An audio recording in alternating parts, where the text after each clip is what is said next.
Assalamualaikum warahmatullahi wabarakatuh. Saya Arda Pramesti dari semester 3 kelas A akan mereview pertemuan keempat mata kuliah Hukum Administrasi Negara pada tanggal 7 Oktober 2021 dengan dosen pengampu Bapak Dr. Haji Dedi Mulyadi SHMH dan asisten dosen Bapak Dr. M. Rendi Aridayandi SHMH.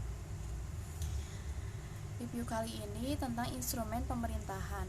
Yang pertama, pengertian instrumen pemerintahan adalah alat-alat atau sarana-sarana yang digunakan oleh pemerintah atau administrasi negara dalam melaksanakan tugas-tugasnya.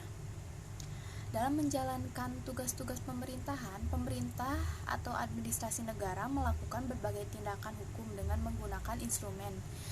Dan diantaranya yang pertama, instrumen prasarana meliputi alat tulis, menulis, sarana transportasi dan komunikasi, gedung-gedung perkantoran dan lain sebagainya. Kepunyaan publik atau public domain.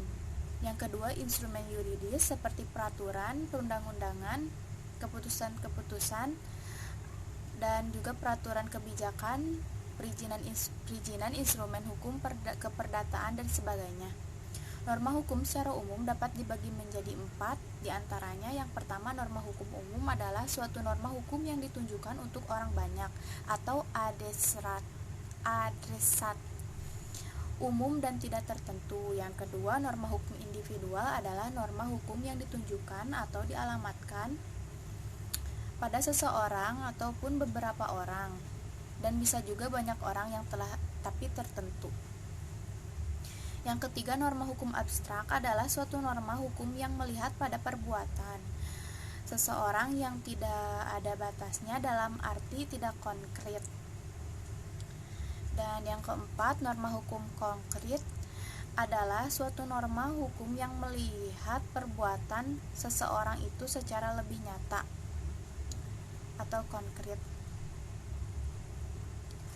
Ada 4 macam sifat norma hukum, yaitu yang pertama, norma hukum abstrak adalah suatu norma hukum yang ditunjukkan untuk umum dan perbuatannya masih bersifat abstrak, belum konkret.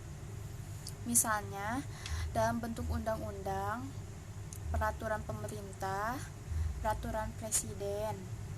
Dan yang kedua, yaitu norma hukum individual atau konkret adalah suatu norma hukum yang ditunjukkan untuk seseorang atau orang-orang tertentu dan perbuatannya bersifat konkret. Misalnya dalam bentuk keputusan tun, seperti surat ketetapan pajak, pemberian subsidi untuk suatu kegiatan. Dan yang ketiga, norma hukum konkret adalah suatu norma hukum yang ditunjukkan untuk umum dan perbuatannya sudah tertentu konkret, misalnya rambu-rambu lalu lintas. Dan yang keempat, norma hukum individual abstrak adalah suatu norma hukum yang ditunjukkan untuk seseorang atau orang-orang tertentu dan perbuatannya bersifat abstrak, yaitu belum konkret. Misalnya izin gangguan, izin mengelola lingkungan hidup. Dan sekian review dari saya. Wassalamualaikum warahmatullahi wabarakatuh.